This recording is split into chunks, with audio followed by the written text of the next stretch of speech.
بسم الله الرحمن الرحيم بسم الله الرحمن الرحيم. السلام عليكم ورحمة الله وبركاته.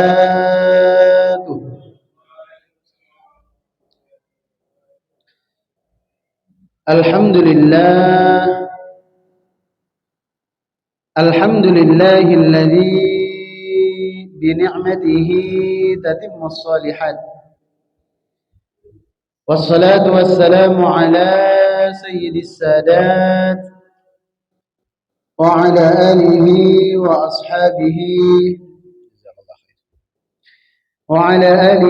وأصحابه أهل الفضائل والكرامات.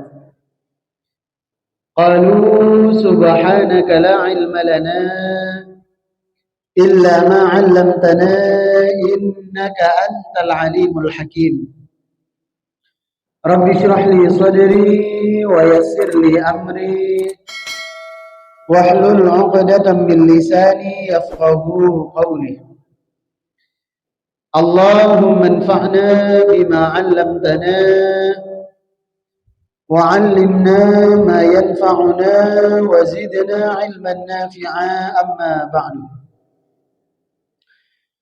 Yang kami hormati segenap pengurus Masjid Baitus Salam, para alim ulama, tokoh masyarakat, dan seluruh jamaah yang hadir pada malam hari ini. Bersyukur kita kepada Allah dengan sama-sama kita mengucapkan Alhamdulillahi Rabbil Alamin atas segala nikmat yang telah Allah karuniakan kepada kita, terutama dengan kesehatan yang Allah berikan, dengan kesempatan yang Allah titipkan, dan keimanan yang Allah mantapkan. Kita bisa berkumpul pada malam hari ini sebagai bentuk penghambaan diri kita kepada Allah, yaitu menjalankan kewajiban kita kepada Allah. Mudah-mudahan kita diberikan kekuatan oleh Allah untuk bisa istiqomah hingga husnul khatimah. Amin ya rabbal alamin. Bersalawat kita kepada Rasulullah, dengan sama-sama kita mengucapkan Allahumma salli ala Sayyidina Muhammad wa ala ali Sayyidina Muhammad. Jemaah sekalian yang dimuliakan oleh Allah, pada malam hari ini kita melanjutkan kembali kajian tafsir Al-Quran. Jika pertemuan sebelumnya kita sudah tuntas membahas surah An-Nas, selesai juga membahas surah Al-Falaq, itu artinya malam hari ini kita akan mengkaji surah Al-Ikhlas.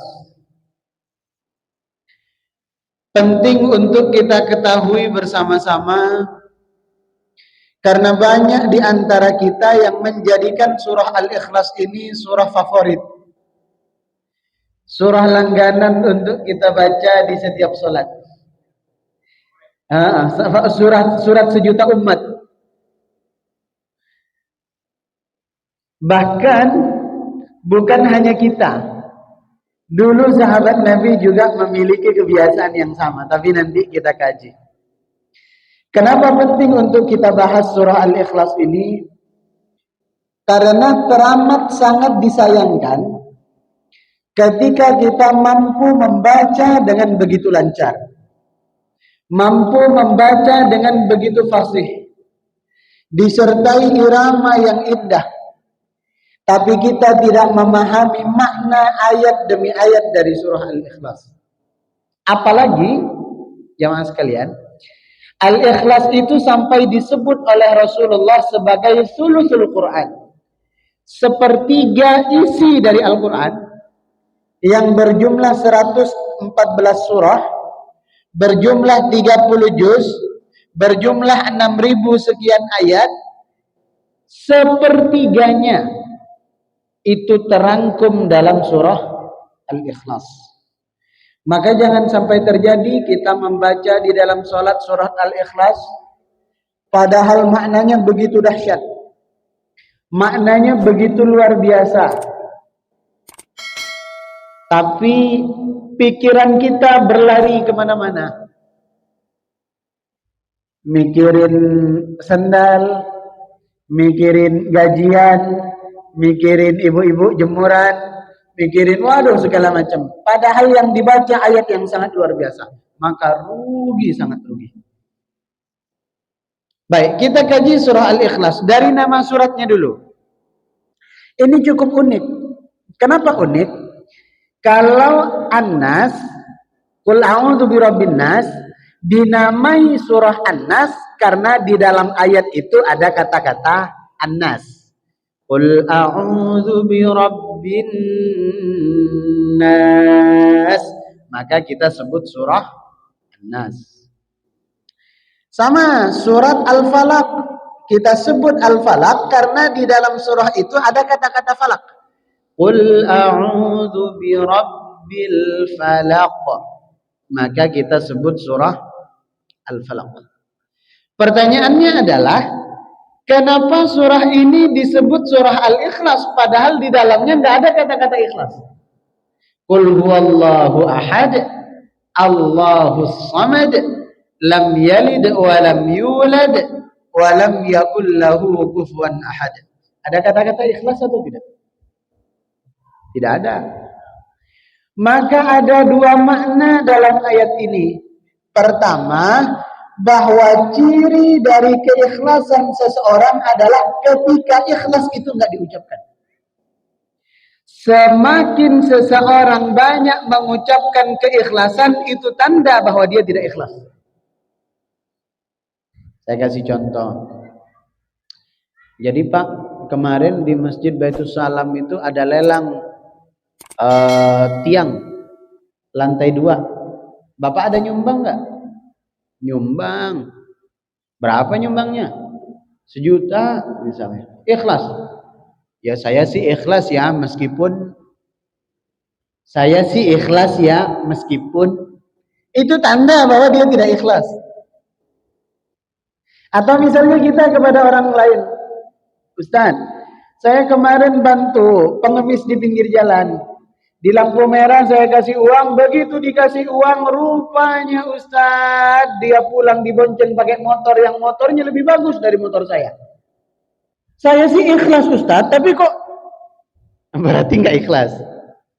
Maka semakin ikhlas itu diucapkan, semakin kecil kemungkinan seseorang itu ikhlas. Maka sebaliknya, untuk menjaga keikhlasan jangan sampai kita mengatakan ikhlas. Lalu gimana Pak Ustaz?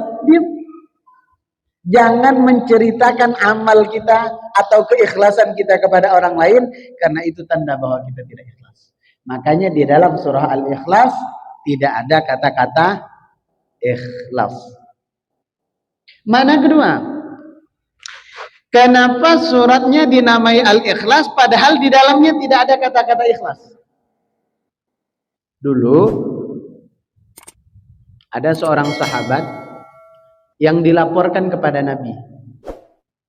Karena setiap kali beliau sholat, itu yang dibaca surat Al-Ikhlas. Sholat zuhur, sholat Al-Ikhlas. Sholat asar, Al-Ikhlas. Maghrib, Al-Ikhlas. Bahkan di setiap rakaatnya baca surat Al-Ikhlas. Rakaat pertama Al-Ikhlas, rakaat kedua Al-Ikhlas. Padahal secara hukum fikih kan makruh. Kita membaca surat yang sama di dalam sholat itu makruh. Hukum fikihnya. Rakaat pertama Al-Ikhlas. Tiba-tiba rakaat kedua Al-Ikhlas lagi, itu makruh. Atau membaca surat dengan urutan terbalik. Mestinya dari atas ke bawah, kita baca dari bawah ke atas. Misal, rakaat pertama kita baca Al-Ikhlas. Rakaat kedua tiba-tiba baca ara'aital ladzi yukadzibu biddin. Kan ara'aital ladzi yukadzibu biddin itu di atasnya Al-Ikhlas. Itu makruh. Karena membaca surah dengan urutan terbalik. Jadi harusnya dari atas ke bawah. Kalau rakaat pertama baca surat Al-Ikhlas, di bawah surah Al-Ikhlas cuma ada 2. Al-Falaq dan An-Nas. Pilih salah satu. Enggak boleh ambil surat di atasnya. Nah, kembali ke dalam ayat ini, sahabat ini dilaporkan kepada Nabi karena setiap rakaatnya membaca surat Al-Ikhlas. Akhirnya dipanggil oleh Nabi. Mengapa? Setiap kali salat kamu selalu membaca surat Al-Ikhlas, padahal bahkan di setiap rakaat. Kan masih ada surat-surat yang lain. Ini menjadi pelajaran bahwa ternyata yang hobi baca surat Al-Ikhlas itu bukan hanya kita. Sampai ke sahabat Nabi pun hobi baca surat Al-Ikhlas. Cuma alasannya beda. Ketika ditanya, kalau kita kan baca surat Al-Ikhlas, kenapa baca surat Al-Ikhlas? Gampang, Ustaz. Gak mungkin orang lupa baca surat Al-Ikhlas, itu gak mungkin. Gak mungkin. Kalau baca Al-Kafirun masih mungkin lupa. Wala antum, wala ana, wala antum, wala ana, wala antum. Waduh, gak kelar-kelar. Tapi kalau Ikhlas gak mungkin lupa. Karena saking hafalnya kita sedari kecil. Sahabat Nabi ditanya, kenapa kamu selalu baca surat Al-Ikhlas bahkan di setiap rakaatnya? Sahabat Nabi itu menjawab, ya Rasul, saya selalu membaca surah Al-Ikhlas. Karena surah Al-Ikhlas ini menjadi surah di dalam Al-Quran yang hanya berbicara tentang Allah Subhanahu wa ta'ala. Tidak ada berbicara tentang selain Allah. Tidak ada berbicara tentang permohonan kita kepada Allah, enggak ada. Kalau di dalam An-Nas kita memuji kepada Allah karena ada minta. Di dalam Al-Falaq kita memuji kepada Allah karena ingin mohon perlindungan. Tapi di dalam surah Al-Ikhlas murni berbicara tentang Allah tanpa ada sedikit pun permintaan. Maka dari sini kita belajar keikhlasan yang sesungguhnya adalah ketika kita beribadah kepada Allah tanpa sedikit pun motif. Contoh, misal kita sholat duha. Sholat duha biar apa? Hah? Sholat duha biar rezeki lancar, usaha sukses, bisnis jalan, gaji besar, maka didorong dengan sholat duha. Salah apa benar? Enggak salah. Benar. Karena memang salah satu fadilah sholat duha adalah melapangkan rezeki. Makanya selesai sholat duha, Allahumma in kana rizqi fis samai fa anzilhu. Ya Allah, kalau rezeki kami masih nyangkut di langit, turunkan ya Allah. Wa in kana fil ardi fa akhrijuhu. Kalau ketahan di dalam bumi, keluarkan ya Allah. Wa in kana ba'idan fa qarribuhu. Ya Allah, kalau jauh dekatkan ya Allah. Wa in kana mu'assaran fayassirhu. Kalau sulit mudahkan ya Allah. Wa in kana qalilan fakaththirhu. Kalau sedikit perbanyaklah ya Allah. Wa in kana haraman fatahhirhu. Kalau rezeki itu haram, halalkanlah, sucikanlah ya Allah. Memang tentang rezeki. Orang yang sholat duha karena pengen kaya, enggak salah. Tapi itu bukan keikhlasan yang sesungguhnya. Karena dia sholat duha karena ingin kaya. Kalau sudah kaya, kira-kira sholat duha atau enggak? Ya enggak, orang tujuannya udah tercapai. Maka seringkali kita sholat duha di akhir bulan. Oh, udah mulai seret nih. Udah mulai susah nih. Udah mulai habis nih gaji nih. Kita rajin betul sholat duha. Kenapa? Niatnya keliru. Sholat tahajud misalnya. Saat lagi ada masalah besar dalam hidup. Rasa-rasanya kita sulit mencari jalan keluar dari masalah ini. Rela bangun sepertiga malam sholat tahajud, berderai air mata berdoa kepada Allah, sujud terakhir lama betul mengadukan semua masalah kepada Allah. Kalau masalahnya udah selesai juga lah sholat tahajud. Boro-boro sholat tahajud, subuhnya aja kadang-kadang udah kesiangan. Kenapa? Masalahnya udah selesai.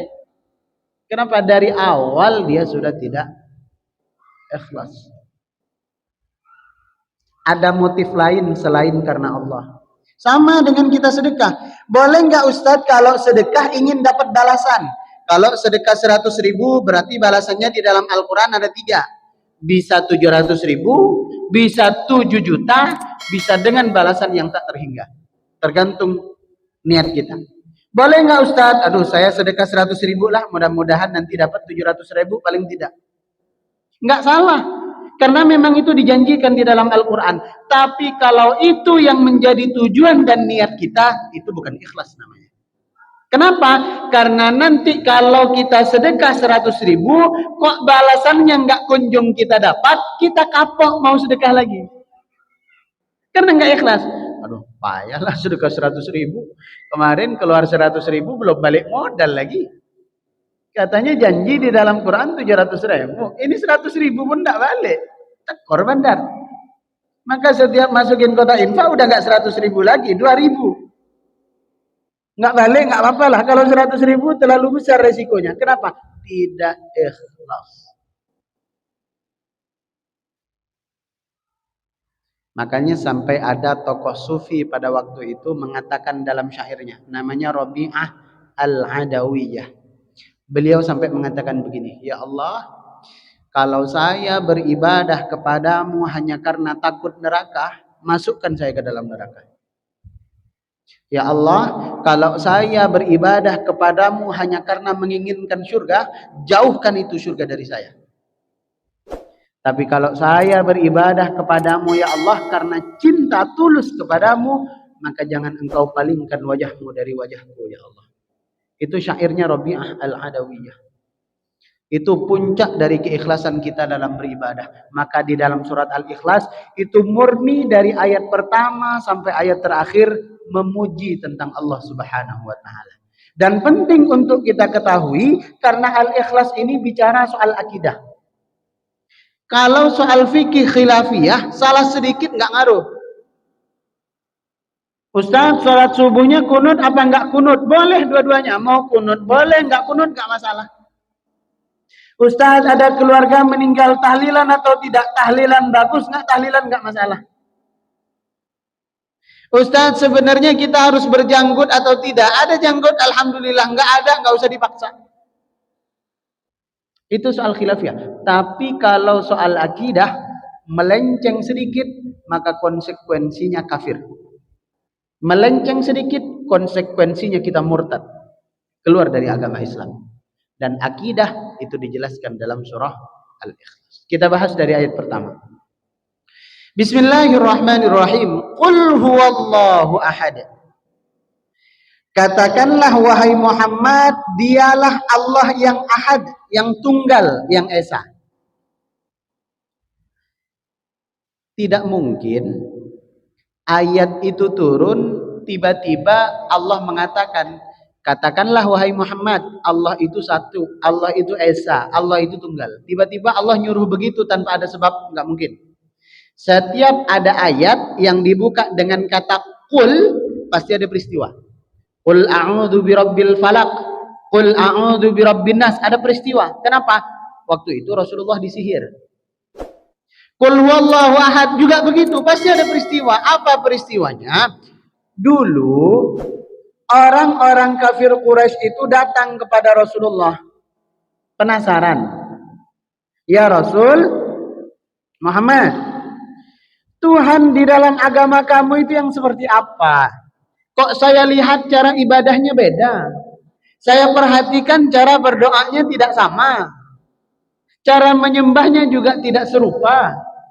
Bagaimana Tuhan di dalam agama kamu nih? Kalau Tuhan agama kita memang macam-macam. Ada yang terbuat dari batu. Kita bentuk tanah liat itu, kita keringkan, kita sembah. Ada lagi yang dari kayu. Jadi pohon kita tebang, kita pahat, berbentuk menyerupai manusia, saya sembah. Ada lagi yang membakar api, ketika apinya berkobar disembah. Ada lagi yang saat terbit matahari mulai memancarkan sinar disembah. Ada lagi yang nampak gunung yang tinggi disembah. Ada lagi yang nampak bulan gemintang di malam hari disembah. Macam-macam. Lalu Tuhan di dalam agama kamu itu yang seperti apa?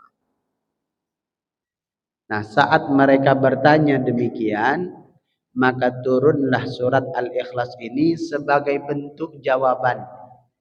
Tuhan yang ada di dalam agama Islam itu seperti apa? Jumlahnya ada berapa? Beranak atau tidak? Jenis kelaminnya laki-laki apa perempuan? Dijelaskan dalam ayat ini. Dari ayat pertama, bahwa Tuhan di dalam agama Islam itu ahad. Ahad itu beda dengan wahid. Meskipun artinya sama-sama satu. Wahid artinya satu, ahad artinya satu. Tapi dari segi ilmu tafsir beda. Kalau wahid itu begini, saya katakan kepada jamaah misalnya.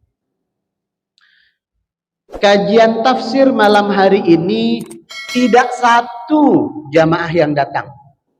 Saya ulang. Kajian tafsir malam hari ini tidak satu jamaah yang datang. Ada yang datang atau tidak? Justru yang datang lebih dari satu. Karena saya katakan tidak satu jamaah yang datang malam hari ini. Nah, satu itu bahasa Arabnya wahid. Tapi kalau saya katakan kajian tafsir malam hari ini tidak ada satupun jamaah yang datang. Ada yang datang atau enggak? Enggak ada. Maka wahid itu satu, ahad itu satu-satunya. Maka ayat ini sebagai pembeda Tuhan yang ada di dalam agama lain dan Tuhan yang ada di dalam agama Islam. Apa perbedaan pertama? Bahwa Tuhan yang ada di dalam agama Islam itu ahad, bukan hanya satu, tapi satu-satunya. Dan satu di sini tidak ada keterkaitan dengan yang lain. Ada yang menyebut satu tapi tiga. Ada yang menyebut tiga tapi satu. Ada yang menyebut satu tapi terikat dengan dewa-dewa. Maka di dalam agama Islam Tuhan itu satu dan tidak terikat dengan apapun. Tidak ada hubungannya dengan apapun. Loh, tapi kan ada malaikat, Ustaz. Apa hubungannya itu? Itu bukan Tuhan. Malaikat itu pesuruhnya Allah. Yang menjalankan tugas-tugas dari Allah. Bahwa yang berwenang itu tetap Allah satu-satunya. Yang disembah hanya Allah satu-satunya. Karena ada nih. Agama ngakunya Islam tapi menyembah Allah juga. Menyembah malaikat Jibril juga. Ini masalah. Kenapa menyembah malaikat Jibril? Kan Allah dekat sama malaikat Jibril. Memanglah dekat karena pesuruhnya. Tapi itu bukan Tuhan.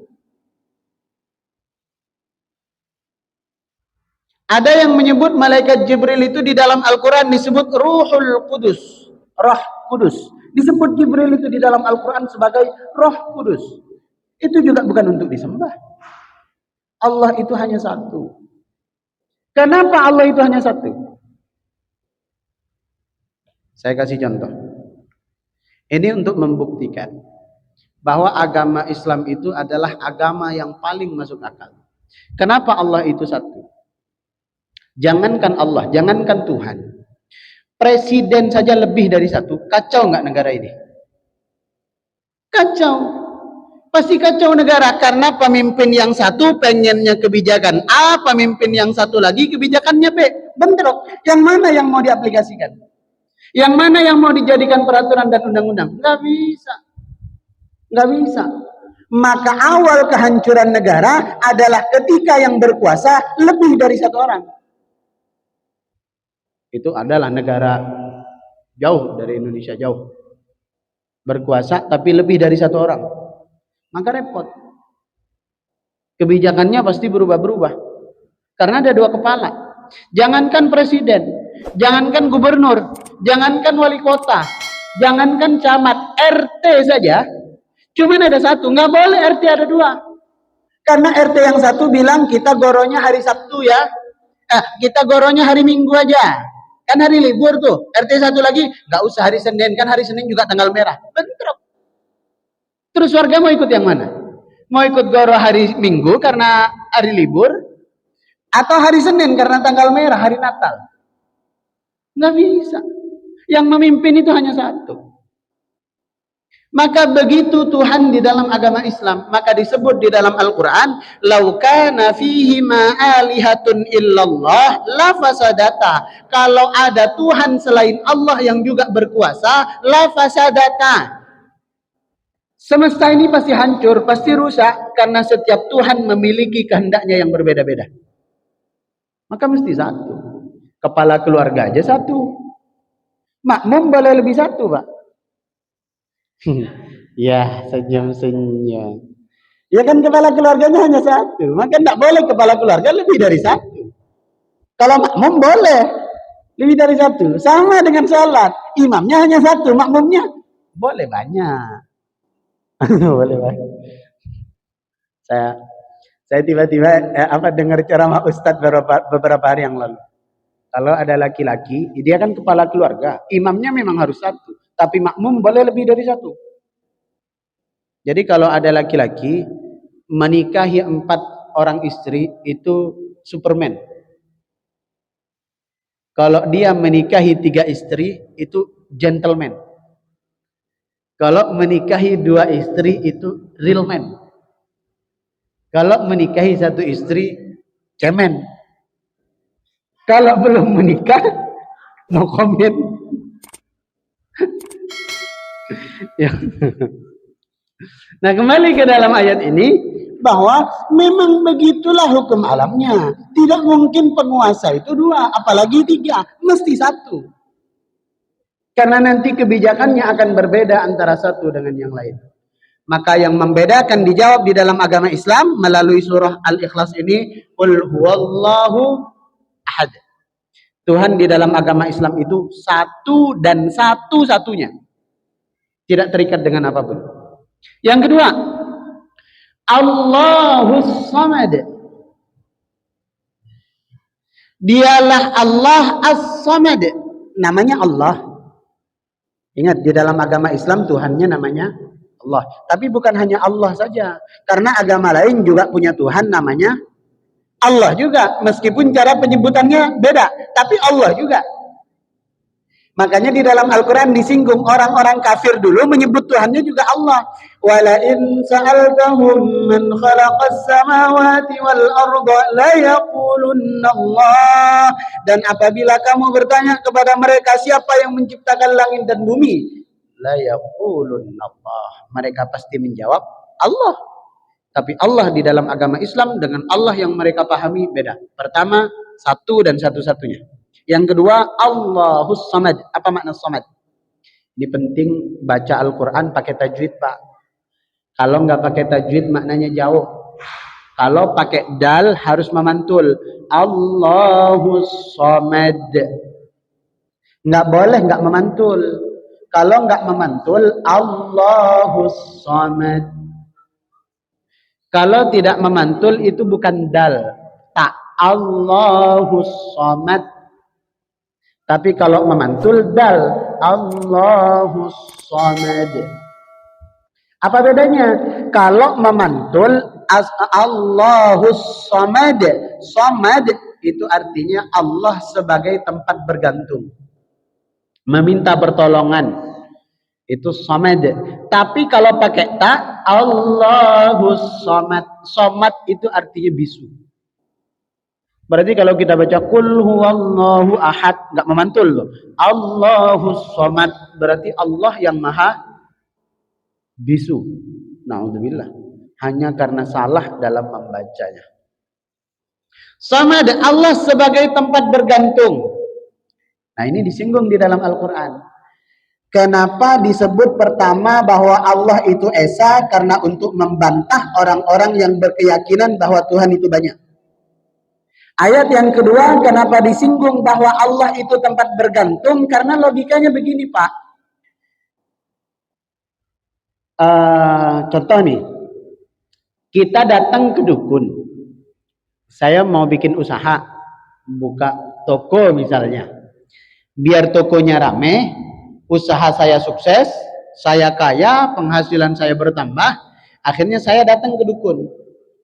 Minta pelaris. Biar toko saya ini ramai pembeli.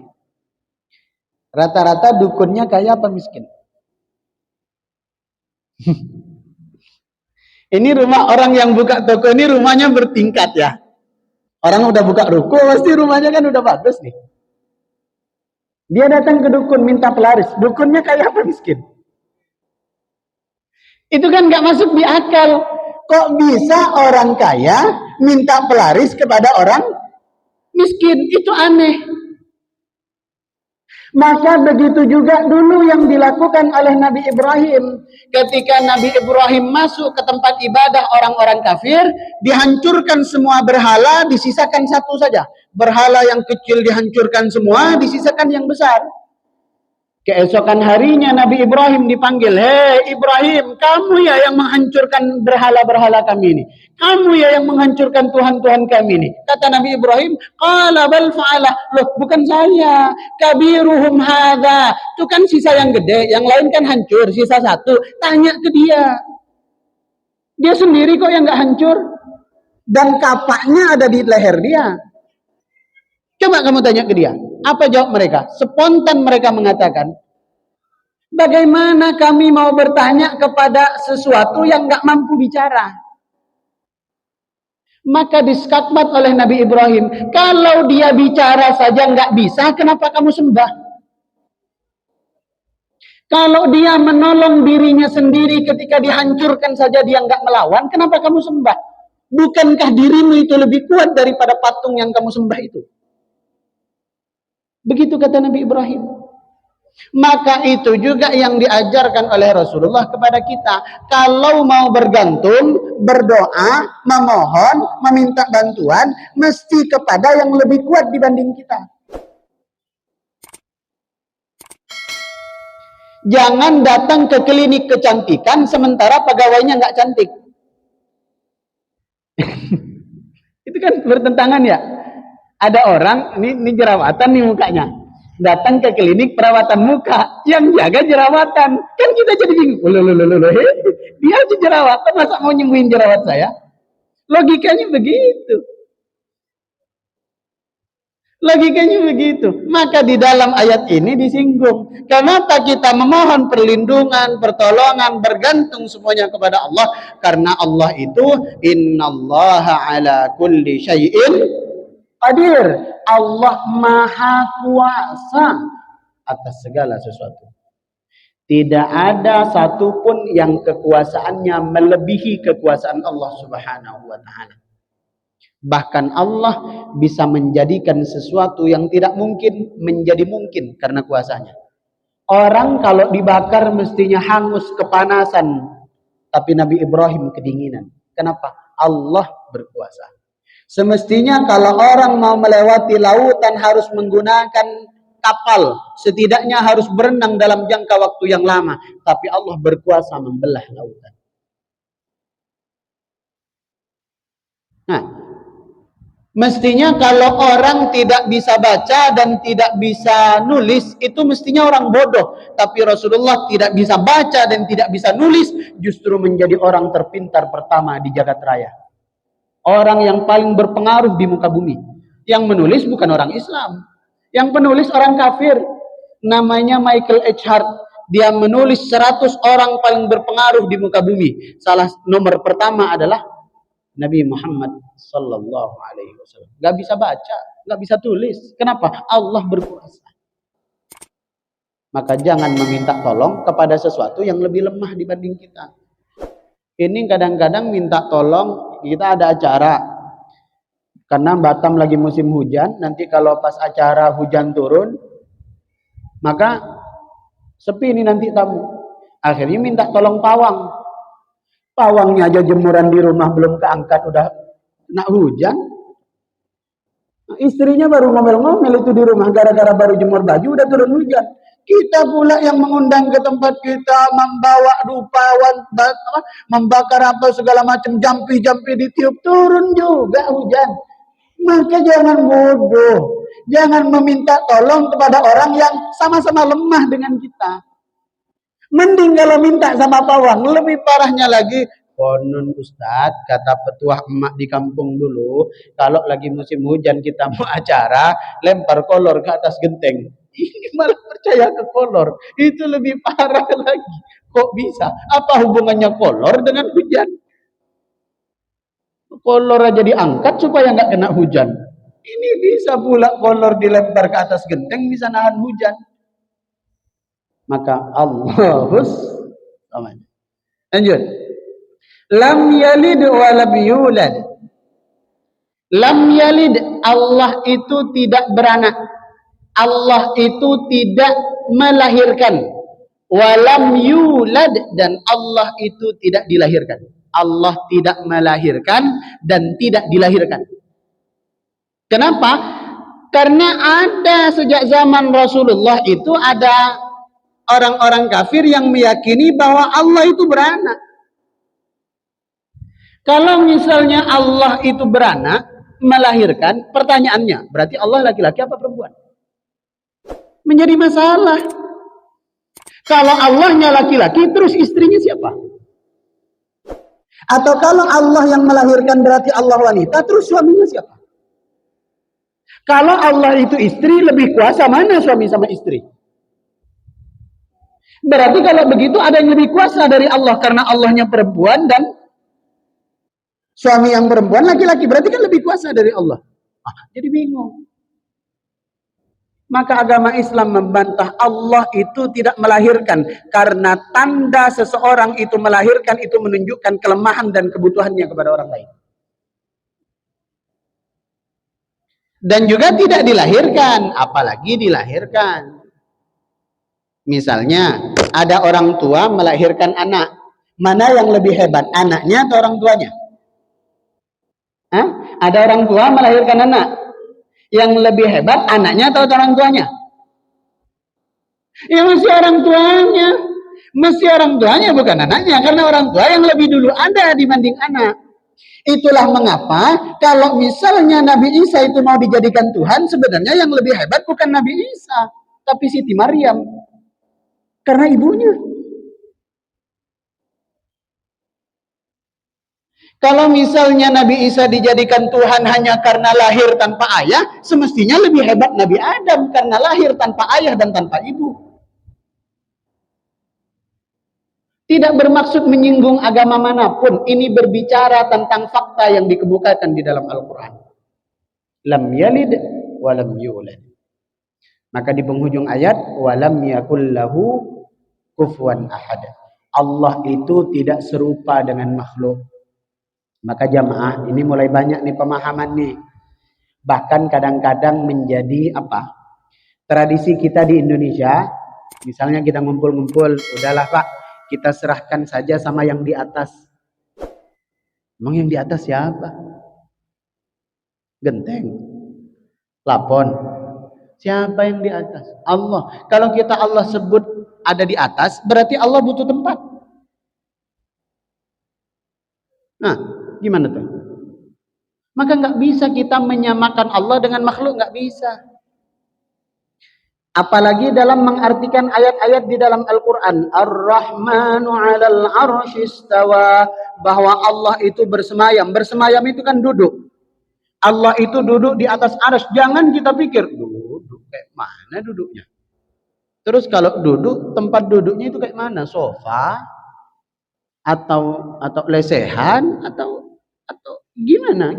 Enggak boleh dipikirkan seperti itu. Makanya banyak ayat di dalam Al-Quran yang tidak diterjemahkan secara bahasa karena khawatir kita menyamakan Allah dengan makhluk. Yadullah artinya tangan Allah secara bahasa. Tapi jangan kita berpikir tangan Allah kayak mana ya? Apakah ada lengannya? Apakah terdiri dari satu tangan 5 jari? Apakah 2 tangan berarti total 10 jari? Nggak boleh kita berpikir begitu.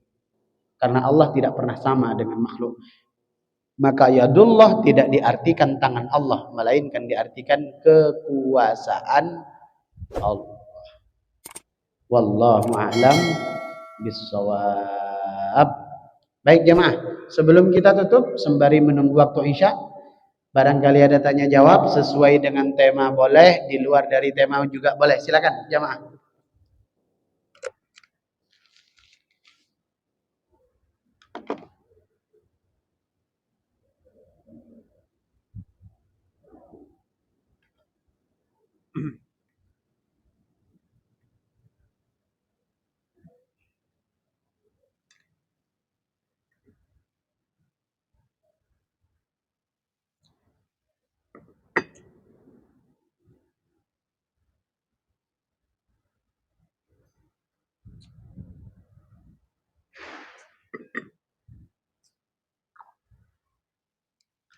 Sekali lagi, tidak bermaksud menyinggung agama manapun. Karena di dalam agama Islam tidak boleh kita mengejek agama manapun. Tidak boleh kita merendahkan kepercayaan manapun. Diharamkan. Loh tadi Ustadz itu apa? Itu fakta. Tanpa menjatuhkan, tanpa merendahkan. Sama seperti orang begini. Ada orang mengatakan 1 tambah 1 3. Terus saya katakan bodoh. Masa 1 tambah 1 3? Saya mengatakan bodoh itu menjelekkan, menjatuhkan, atau mengkoreksi. Mengkoreksi. Dan tidak menghina. Karena memang salah. 1 tambah 1 bukan 3. Tapi 1 tambah 1, 2. Maka sekali lagi haram hukumnya kita merendahkan keyakinan-keyakinan orang lain. Dalam surat Al-Ikhlas ini murni konteksnya berbicara tentang kebenaran yang Allah kuat di dalam Al-Quran sebagai bentuk fakta bahwa agama Islam adalah agama yang paling menjunjung tinggi nilai-nilai rasionalitas. Pasti masuk akal. Tidak ada satupun ajaran di dalam agama Islam yang bertentangan dengan akal. Baik itu tentang akidah ataupun tentang syariat dalam beribadah kita sehari-hari. Ada tanya jawab jemaah? Cukup? Masya Allah, saya tadi menduga bahwa ini akan banyak tanya jawab. Ternyata dugaan saya salah. Saya sudah suudzon kepada jamaah Masjid Baitul Salam. Mestinya saya husnudzon. Karena dengan membahas ayat tentang akidah dan tidak ada pertanyaan, berarti kan akidah jamaah Masjid Baitul Salam kan udah kuat. Akidahnya kan udah mantap kan gitu kan Pak?